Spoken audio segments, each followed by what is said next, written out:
Ladies and gentlemen, and kids, please welcome your host for today's show. Well, good afternoon, ladies and gentlemen. How y'all doing today? Well, we're glad to have you. Welcome to Eagle Mountain Sanctuary. Of course, welcome to Wings of America. And what we would like to do today is to bring you very close to our birds, probably closer than you've ever been before.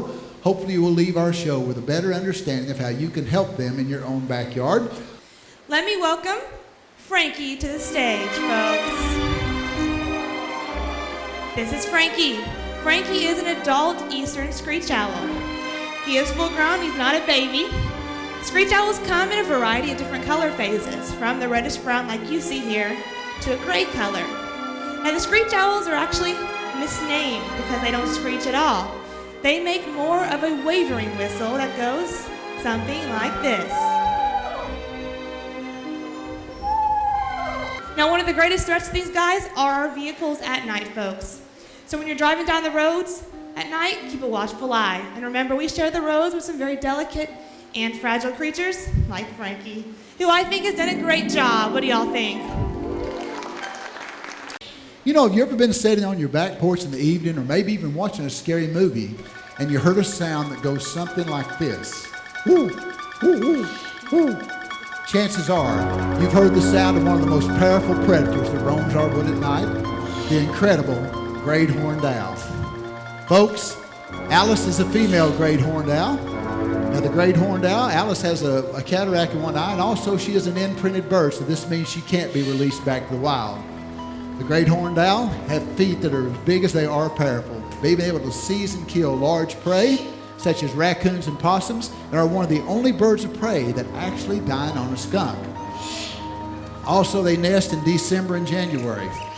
They usually choose a large stick nest from an old hawk, or they'll pick the hollow of a tree. Now, they raise their young in that nest, and the young stay with the parents for many, many months until they become well-versed in the art of hunting. This is Valentine. And Valentine is a barn owl. They get their name from the simple fact they like to live where, guys? That's right. What else lives in barns? Mice, absolutely. Now, barn owls will also live in other man-made structures, such as abandoned buildings, silos, or even nest boxes. As Valentine just passed over your heads, you did not hear any sound from those wings.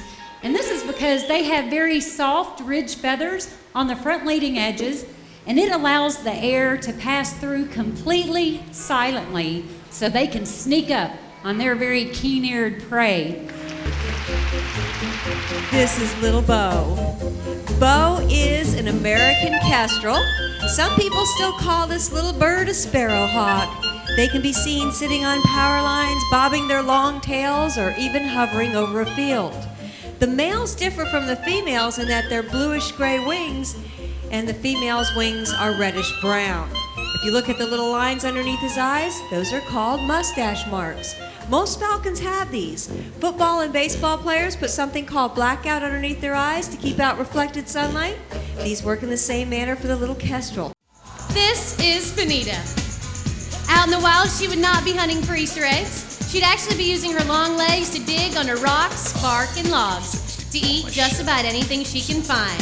Grubs, slugs, insects, even other birds. She's what we like to call an opportunistic feeder. She is one of the biggest hams in our show, so she poses for her photos before she says adios, hasta la vista. This bird is found by the thousands up and down roadways and interstates, perching on power lines and power poles. They're commonly called chicken hawks, but it's a name they really don't deserve because they rarely eat chicken. They're more of a rodent eater, correctly called the red-tailed hawk. This is Jessie. Jessie's job today is to rearrange a few hairstyles. Good job, Jessie. Red-tailed hawk gets its name from the beautiful brick red tail that you can see. This is the only common characteristic of the red-tailed hawk. All these other colors all over Jessie vary bird to bird, like the human fingerprint. And I'm sure that you guys have probably heard the term hawk-eye or eagle-eye. This definitely does refer to Jessie. She has incredible eyesight. She can spot a moving mouse from a half a mile away. That would be like us being able to read a newspaper headline from here to the beginning of Dollywood's main entrance. They have long, broad wings, which allow them to soar over open plains for hours in search of their prey.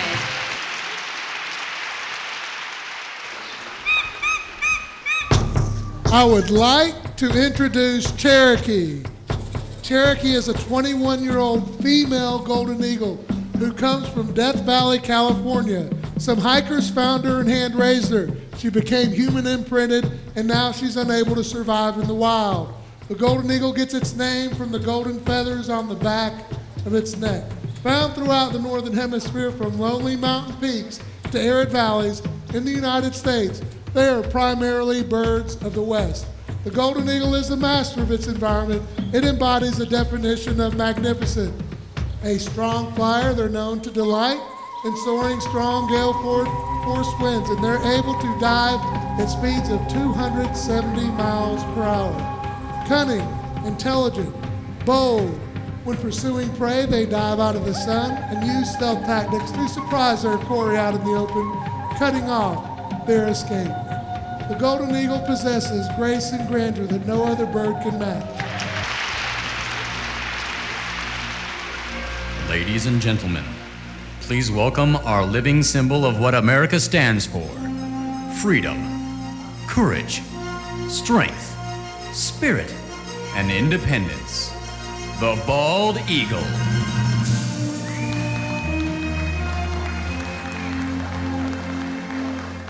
Folks, on his behalf, thank you very much. I'd like to introduce to you Osceola, a 27-year-old male bald eagle that was shot about 25 years ago. It severely damaged his left wing, and amputation was required just to save his life. You know, it's hard to believe that anyone could be so mean or cruel to shoot a beautiful bird like this. Federal laws prohibit the killing of any bird of prey, with extreme penalties for anyone killing an eagle. And you might ask where the bald eagle gets its name. Well, it's obviously not bald, but bald in this sense refers to an Old English word that just means white-headed. They get their white-head until they're about 5 years old. Prior to this, they are a brownish-colored bird, and this bird's other name is the American eagle. It's been our nation's symbol since 1782. A resident of North America, they abide near large rivers, lakes, and oceans, where they catch their favorite food, which is fish. Now, they'll also eat waterfowl, various mammals, reptiles, sometimes even carrion.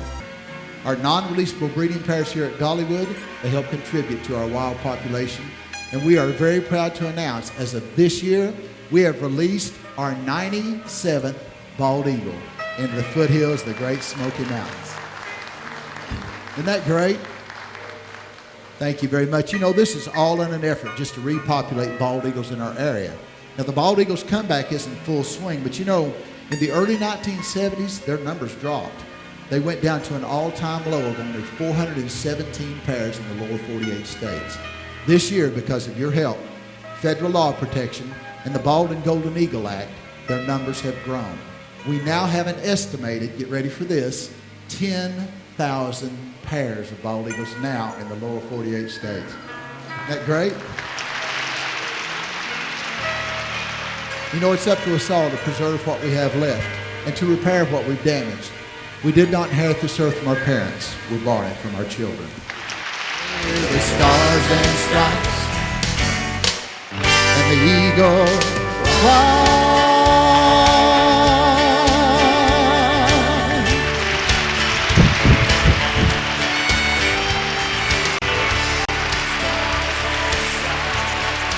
Thank you. Folks, I'd like for everyone to say hello to Freedom. Freedom is one of our male bald eagles that we recovered from the wild. He was blown from his nest. Some dogs chewed him up a little bit, and they said he would never fly again, but he does not know that. So don't tell him. The last guest coming out is from Africa. His name is Friar Tuck, an African pied crow that takes donations for our eagles, since we are a nonprofit organization. Now, if you would like to see him do his job, he'll be right up front here. The only thing we would ask is please don't give him coins. We're afraid he might choke on those, but if you'll give him a bill, fold it up one time, stand at arm's length, he'll take it from you and put it, is that a 1? Folks, I've seen him turn down 1s, but I've never seen him turn down a 5 or a 10. So check him out up here with them. We do have bumper stickers.